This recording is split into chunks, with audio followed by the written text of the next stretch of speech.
യഥാർത്ഥ ധർമ്മം എന്താണ്? ധൃധാരണേ ധൃഞ്ഞ് ധാരണ പോഷണയോഹോ. ഈ ധൃധാതുവിൽ മന് പ്രത്യയം പരമായി വരുമ്പോഴാണ് ധർമ്മശബ്ദം ഉണ്ടാവുന്നത്. അപ്പോൾ ധരിക്കുന്നത് എന്തോ, ധരിക്കേണ്ടത് എന്തിനെയോ,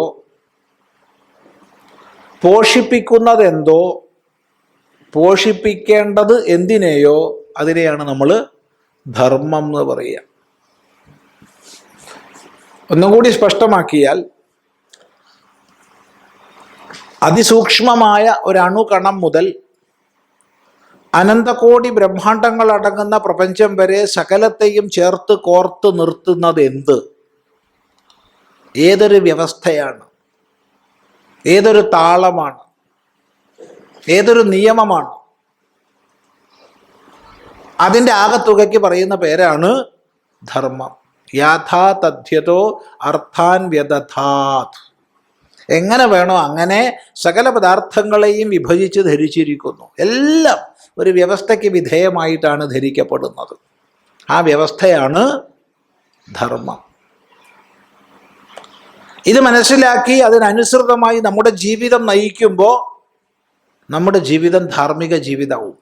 എൻ്റെ ചിന്തകളെ കൊണ്ട്, എൻ്റെ വാക്കുകളെ കൊണ്ട്, എൻ്റെ പ്രവൃത്തികളെ കൊണ്ട് ഈ പ്രപഞ്ച താളത്തിന്, ഈ പ്രപഞ്ച വ്യവസ്ഥയ്ക്ക് ഒരു ദോഷവും സംഭവിക്കരുതേ എന്ന സങ്കല്പത്തോടു കൂടി ജീവിക്കുമ്പോൾ നമ്മുടെ ജീവിതം ധാർമ്മിക ജീവിതവും. ആ ഒരു കരുതൽ, തനിക്ക് പ്രതികൂലമായത് മറ്റാരോടും ചെയ്യാതെ ജീവിക്കുന്ന കരുതൽ ധാർമ്മിക ജീവിതവും. അപ്പൊ നമ്മളെ സ്വയം പോഷിപ്പിക്കുക. അതുകൊണ്ട് ധർമ്മം നമ്മളെ പോഷിപ്പിക്കുന്നതാ.